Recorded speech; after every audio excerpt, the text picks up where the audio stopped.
diminuir essa janela que a gente já terminou por aqui.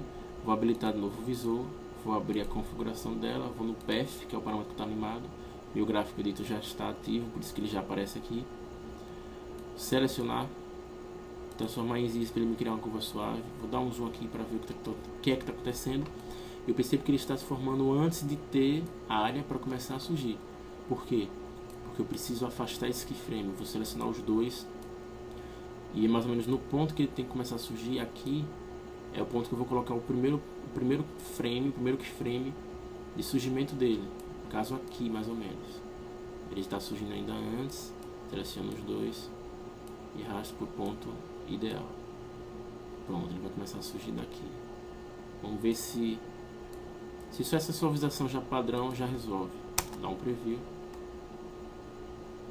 Tá quase legal, só que ele tá parando ainda muito brusco. Nesse caso, eu vou fazer o processo inverso. Eu vou fazer com que ele surja rápido e pare devagar. Vou selecionar esse keyframe, esse último keyframe. Vou puxar o cursor para cá. Por quê? Porque eu quero que o tempo de desaceleração seja maior. Então essa curva ela é mais suave. Quanto menor for a curva, mais rápido será a distância, mais rápido será a velocidade com relação à distância desse ponto para esse ponto. Quanto maior a distância da curva, menor será a velocidade e a desaceleração vai acontecer de uma forma mais contínua. Vamos dar um preview para poder visualizar.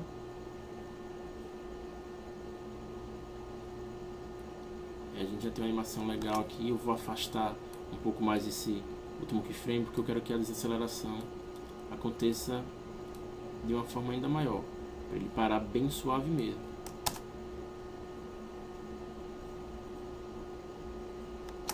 Tá bem legal a nossa animação. Vou minimizar, vou tirar do zoom, vou aumentar um pouco essa área de preview. Desabilitar o gráfico editor para voltar à minha configuração normal, poder visualizar através da timeline padrão. Dar um preview e vamos ver o que aconteceu aqui.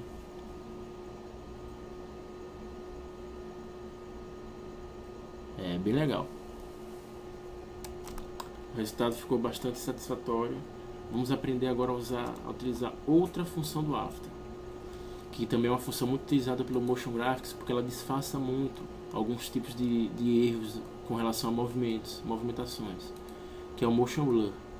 Todo objeto que se mexe na vida real e apresenta uma pequena variação de velocidade, o que é que acontece?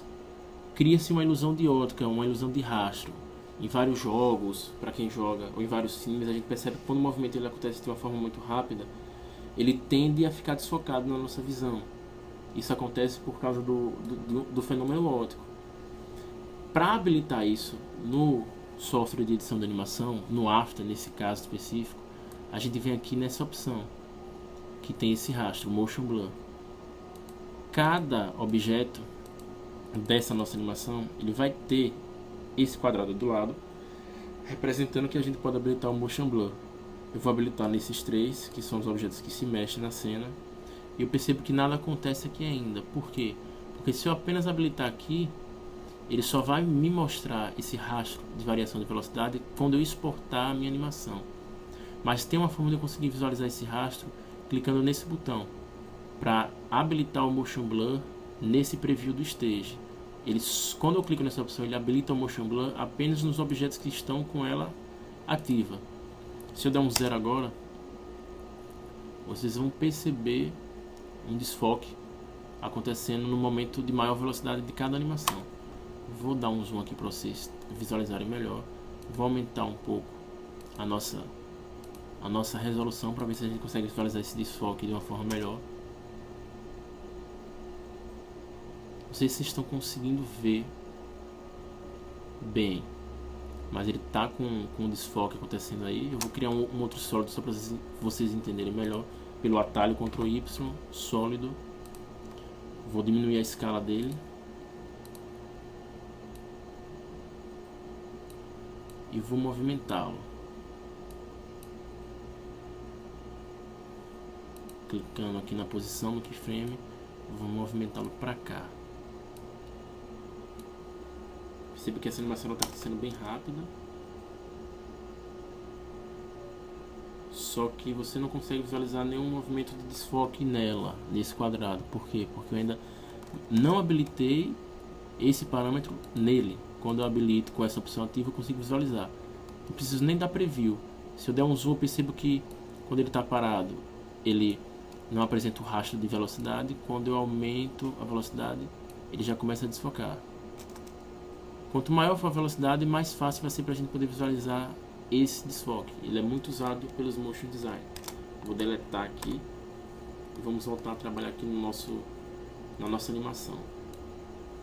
Lembro que inicialmente o brief que foi criado, ele dizia que a gente precisava apresentar um site de download de música.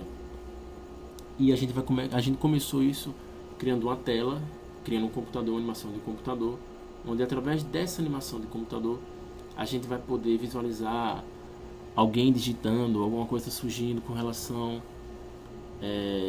a representar esse site que a gente vai criar. Então vamos ilustrar isso aqui de que forma.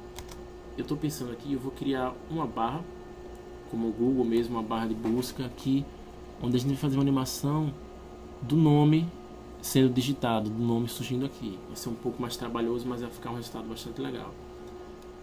Para isso, eu vou começar a trabalhar agora com as pré-composições, que não é nada mais nada menos do que como se a gente criasse pastas e colocasse esses arquivos dentro da pasta, para a gente, quando modificar essa pasta, seja através de movimentos de posição, de escala, de rotação, todos os objetos que estiverem dentro dessa pasta, eles também vão se mexer. Eles vão obedecer o comando que a gente deu na pasta.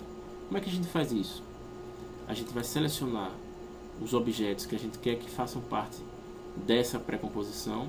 A gente pode segurar Ctrl e selecionar vários objetos que estejam na timeline, ou Shift no último, segurando o Shift e clicando no primeiro, e já seleciona todos que estiverem entre a distância do último e o primeiro. E a gente vai criar uma pré-composição através da janela Layer, Pré-Compose, ou Ctrl Shift C. Com os objetos selecionados, a gente aperta aqui e o que é que aparece? Essa janela. Essa opção ela não está ativa ainda, porque eu não tenho nenhuma opção que ela me mostre essa configuração, que vocês vão ver lá na frente, que ela vai aparecer depois e eu vou explicar para que serve.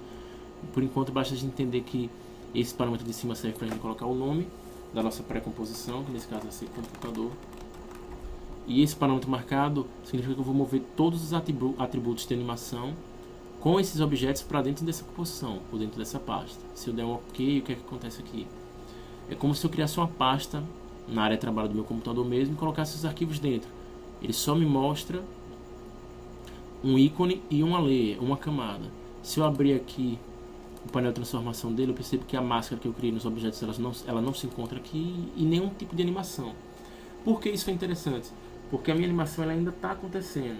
Então eu posso criar uma animação secundária. Eu vou desabilitar aqui o Motion Blur para ficar mais suave. Vou colocar o preview para quarta para a gente poder ver mais rápido a animação. Para que serve isso? Por exemplo, se eu quisesse fazer uma animação aqui de escala, sem alterar a animação que eu já fiz nesses ícones aqui, eu poderia, por quê? Porque eu estou criando essa animação na pasta ou nessa pré-composição e não nos objetos separadamente. Eu vou animar aqui a escala para vocês visualizarem. Eu vou me certificar que o Arco Point ele se encontra no meio do computador.